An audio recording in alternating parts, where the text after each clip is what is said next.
Assalamualaikum warahmatullahi wabarakatuh. Apa kabar semuanya? Di video kali ini adalah edisi spesial untuk menjawab pertanyaan yang masuk terkait penerima bantuan sosial cadangan beras pemerintah atau CPP ya, cadangan pangan pemerintah di tahun 2024 ini. Karena kenyataannya di tahun 2024 ini untuk pembagian berasnya itu banyak sekali yang bertanya kenapa datanya berubah dan sebenarnya kriteria yang layak untuk menerima CPP ini yang seperti apa. Jadi pastikan nonton video ini sampai habis apabila Bapak Ibu ingin mengetahui informasi lebih lanjutnya.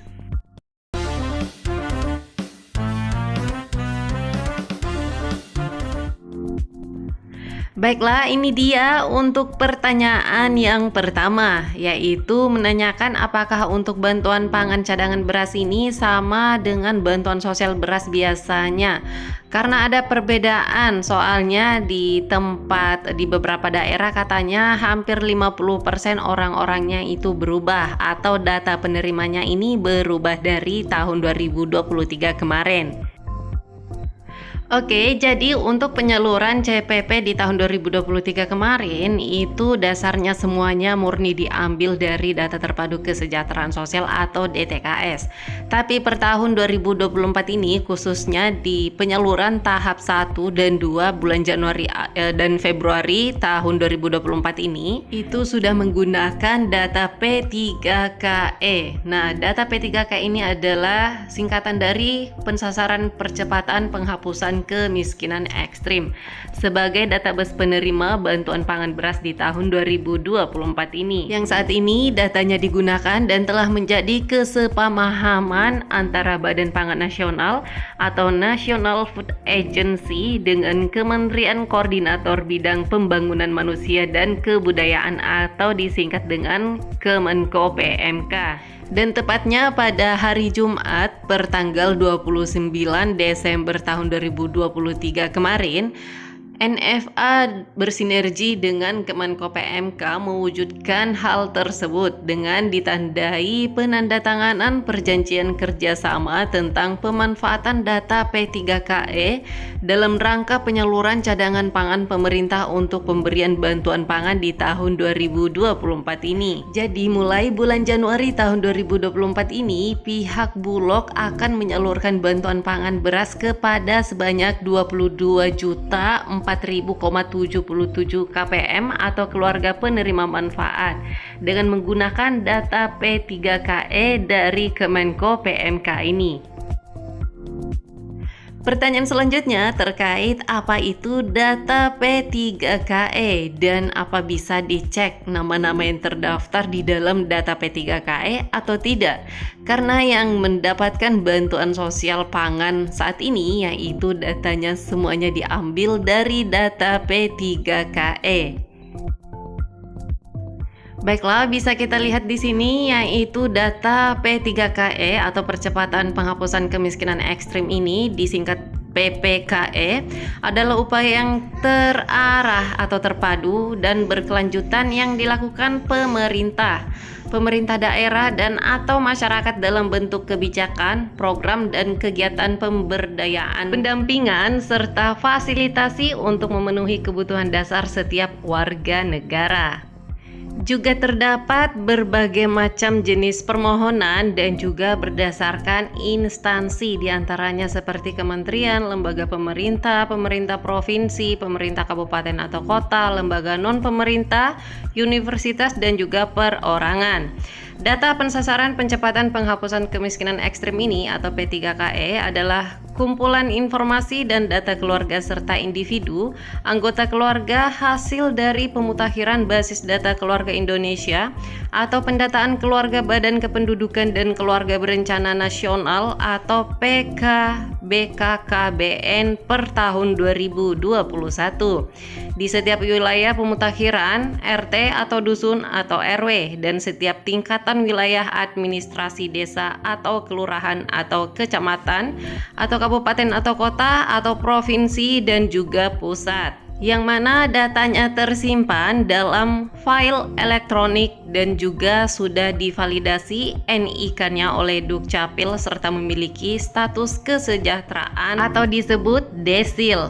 Di sini juga bisa kita lihat bersama-sama bahwa untuk data P3KE ini dapat digunakan oleh kementerian atau pemerintah daerah dan juga lembaga lain yang menjalankan program penanggulangan kemiskinan ekstrim dan perlindungan sosial dapat menggunakan data dari P3KE ini.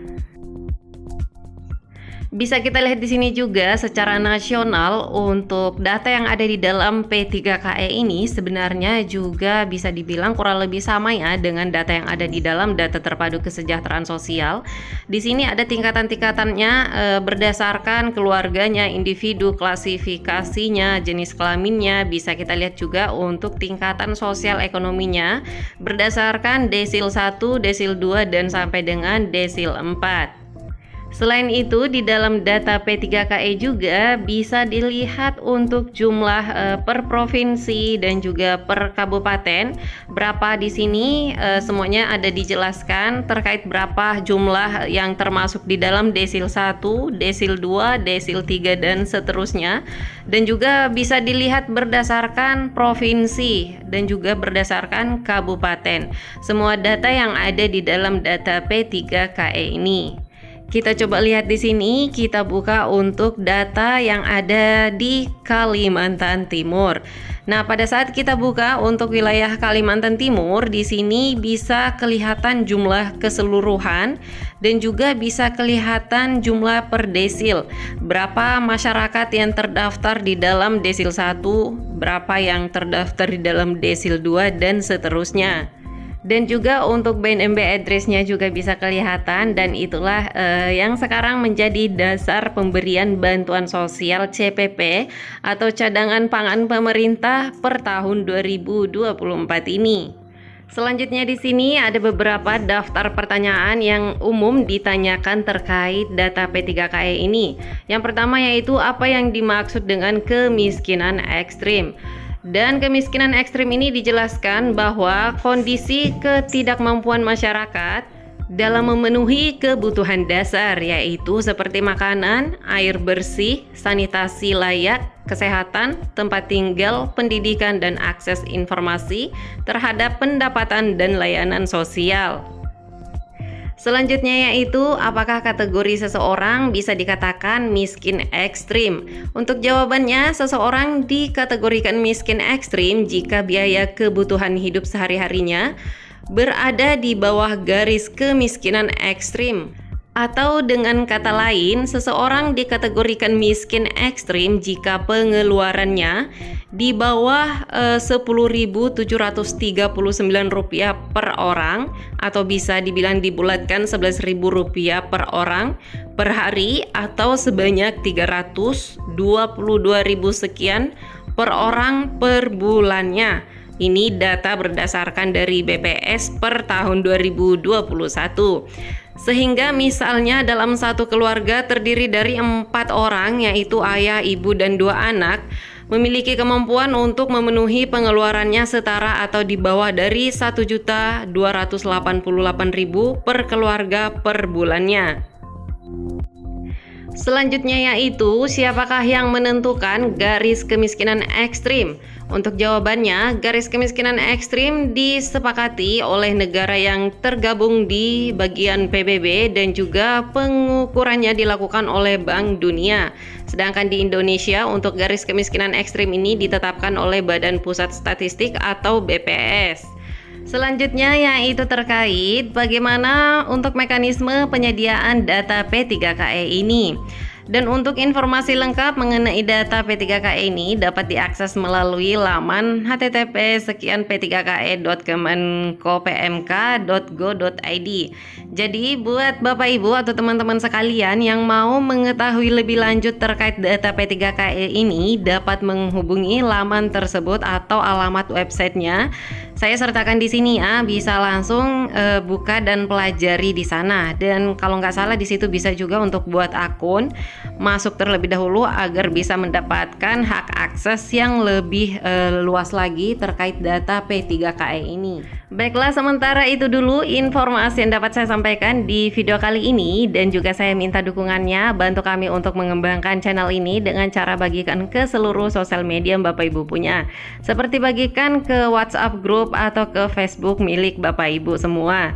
Dan juga bagi yang baru bergabung silahkan diklik subscribe-nya terlebih dahulu dan juga aktifkan lonceng notifikasinya agar tidak ketinggalan dengan setiap informasi yang terupdate terkait penyaluran bantuan sosial dan berbagai macam informasi lainnya terkait subsidi pemerintah yang selalu saya bagikan di channel ini.